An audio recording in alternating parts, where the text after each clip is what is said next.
안녕하세요. 오늘은 캐나다 북키퍼에 대한 이야기를 해보도록 하겠습니다.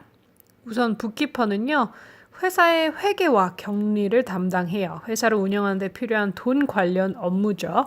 세금도 내고 회사 사람들 급여도 주고 영수증 관리도 하고 가끔 은행도 가고 내야 할 돈 있으면 제때제때 내고요. 받아야 할 돈도 제때제때 받고요. 캐나다는 굳이 학교를 안 가고 북키퍼가 되기도 했어요, 예전에는. 근데 요새는 1년 반짜리 북키핑 서티피케이트를 따거나 2년짜리 전문대 수업을 들은 후에 하기도 하더라고요. 저도 사무직 풀타임으로 일을 하면서 북키핑 서티피케이트를 땄어요. 야간 수업을 들었죠. 일주일에 2번, 저녁 6시부터 9시까지. 수료증 받는 데까지는 1년 3개월 걸렸어요. 어떤 분들은 2년 동안 천천히 듣기도 해요. 그건 뭐 사정에 따라 알아서 하시는 거고요. 학교에 따라 조금씩 다르겠지만 배우는 내용은 비슷비슷하니까 어떤 수업 듣는지 알려드릴게요. Fundamentals of Bookkeeping, Intermediate Bookkeeping, Advanced Bookkeeping, Excel for Bookkeepers, Computerized Bookkeeping Level 1, Level 2, Payroll, Management Skills for Supervisors.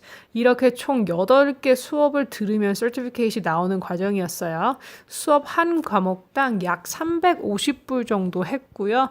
총 3,000불 썼어요. Fundamental이랑 Intermediate, Advanced 이 세 과정은 책 한 권으로 수업을 했어요. Basic Bookkeeping an Office Simulation이라는 책이고요. Brooks C.W. Barker라는 분이 낸 책이에요. 챕터 1부터 6까지가 Fundamental 과정이에요. Chapter 1, An Introduction to Bookkeeping. Bookkeeping에 대한 소개고요. Chapter 2, Recording the Transaction. 거래, 매매 등을 기록하는 방법에 대한 내용이고요. Chapter 3, The Ledger. 거래를 계정별로 기록하는 장부에 대한 내용이에요. Chapter 4, Correcting Entries and Sales Taxes in Canada. 잘못된 기입을 고치는 방법과 소비세에 대한 것이에요. Chapter 5, Freight in, Delivery Expense, and Duty and Brokerage. 운임, 배송비, 관세와 중개수수료를 처리하는 방법에 대해서 배우는 거고요. Chapter 6, Using Special Journals. 한국어로는 특수 분계장이라 합니다. 스페셜 저널에는 4가지가 있는데요. Sales Journal, Cash Receipts Journal, Purchase Journal, Cash Payment Journal을 소개하는 챕터예요. 이렇게 Fundamental 과정이 끝나면 Intermediate 챕터들은요. Chapter 7, Credit Notes, Refunds and Discounts. 대변표, 환불, 할인에 대한 내용이에요. Chapter 8, Remitting GST and HST. GST는요, Goods and Services Tax고요. HST는 Harmonized Sales Tax예요. 이 세금들을 계산하고 송금하는 방법에 대한 챕터예요. Chapter 9, Accounting for Cash. 현금 거래 관련 내용이고요. Chapter 10, Payroll. 급여를 지불하는 것에 대한 챕터예요. 여기까지가 중급 코스. 다음 Advanced 레벨에서 배우는 내용은요. Chapter 11, Partnerships and Corporations. 동업자들이 운영하는 회사와 주주가 있는 회사에 대한 내용이고요. Chapter 12, Accounts Receivable and Bad Debts. 외상 매출금, 미수금, 불량 채권에 대한 내용이에요. Chapter 13, Interim Profit or Loss. 수익과 손실에 관한 거고요. Chapter 14, at year end, preparing to close the books. 여기서는 결산 전에 할 일에 대한 거고요. Chapter 15, at year end, closing the books. 결산할 때 하는 일들에 대해 배워요. 이렇게 되면 Advanced 코र्스가 끝나는 거고요. 이 수업을 듣는 동안 다른 수업도 같이 들을 수 있어요. 수업은 총 8개 이수해야 certificate이 나와요. Excel for Bookkeepers.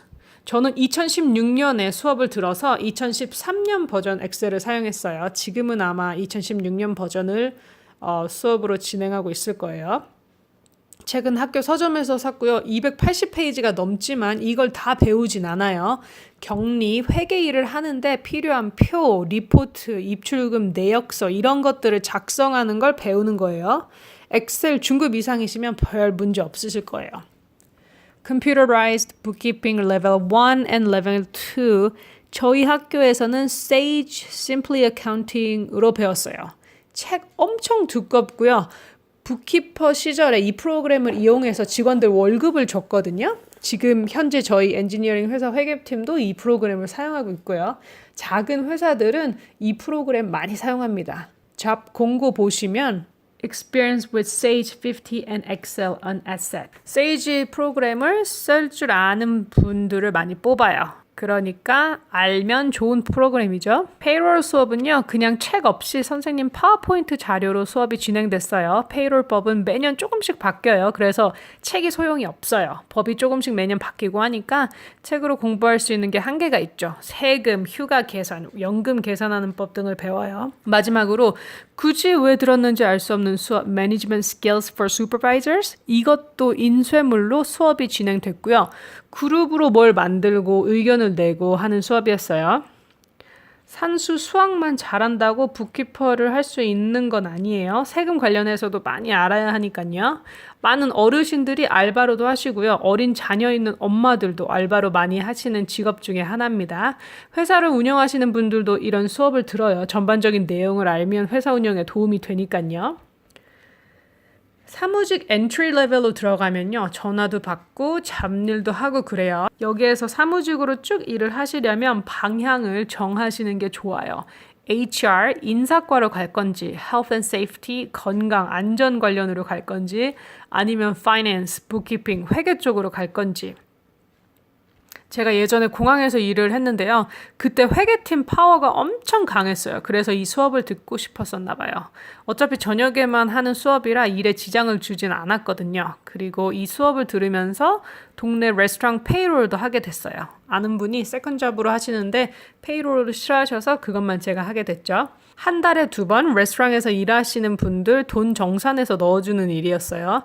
4년 전에 시간당 30불씩 받았으니까 나쁘지 않았어요. 참고로 저는 북키퍼로 시급 50불까지 받으시는 분도 봤어요. 그런 분들은 경력이 회계사 못지 않죠? 자, 오늘은 캐나다 직업 후기 1탄 북키퍼에 대한 내용이었고요. 다음에 또 다른 이야기로 찾아뵙겠습니다. 감사합니다. 또 봬요.